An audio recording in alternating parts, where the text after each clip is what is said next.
Hi friends, എല്ലാവർക്കും PSC മെഡിസിയിലോട്ട് സ്വാഗതം. നമുക്കിന്ന് ആസാമിലെ നാഷണൽ പാർക്കിനെ കുറിച്ച് പഠിച്ചാലോ? ഈ ഒരൊറ്റ ഇമേജ് മതി നമുക്ക് ആസാമിലെ നാഷണൽ പാർക്കിനെ കുറിച്ച് പഠിക്കാൻ. നിങ്ങൾ ജസ്റ്റ് ഈ ഒരു കോഡ് ആലോചിച്ചാൽ മതി. കാശില്ലാത്തതുകൊണ്ട് നമ്മുടെ സൈക്കോ മനസ്സ് ഉറങ്ങാൻ പോയി. കാശില്ലാത്തതുകൊണ്ട് നമ്മുടെ സൈക്കോ മനസ്സ് ഉറങ്ങാൻ പോയി അല്ലേ? കാശില്ലാത്തതുകൊണ്ട് ഒരു സൈക്കോ ഉറങ്ങാൻ പോകുന്നതാണ്. ഓക്കെ, അപ്പോൾ കാശില്ലാത്തതുകൊണ്ട് കാശിരംഗ നാഷണൽ പാർക്ക്. അടുത്തത് നമ്മുടെ സൈക്കോ മനസ്സ്, നമ്മുടെ അതിൽ നിന്ന് നമുക്ക് രണ്ട് നാഷണൽ പാർക്ക് കിട്ടും. ഒന്ന് നമേരി നാഷണൽ പാർക്കും നംഡഫ നാഷണൽ പാർക്കും. Nameri national park, Namdapha national park. അടുത്തത് നമ്മുടെ സൈക്കോ മനസ്സ്, സൈക്കോ അതിൽ നിന്ന് നമുക്ക് എന്ത് കിട്ടി? Dibru Saikhowa national park.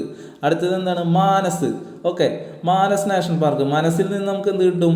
Manas national park കിട്ടും. ഉറങ്ങാൻ പോയി, ഉറങ്ങുക, അപ്പം എന്താണ്? Orang national park. അപ്പോൾ ഈ കോഡിൽ നിന്ന് കാശില്ലാത്തതുകൊണ്ട് നമ്മുടെ സൈക്കോ മനസ്സ് ഉറങ്ങാൻ പോയി എന്നാണ് കോഡിൽ നിന്ന് നമുക്ക് ഇത്രയും 6 നാഷണൽ പാർക്ക് കിട്ടി.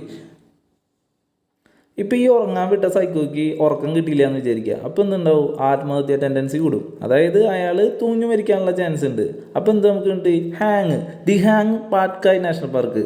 ഇപ്പോൾ അയാൾ തൂങ്ങി മരിക്കാൻ പോകുമ്പോൾ വീട്ടുകാരൊക്കെ കണ്ടു കഴിഞ്ഞാൽ എന്ത് പറയാനുള്ളത്? റായ്മോനെ തൂങ്ങലടാ, കാശിൻ്റെ പ്രശ്നങ്ങളൊക്കെ നമുക്ക് റെഡിയാക്കാടാ.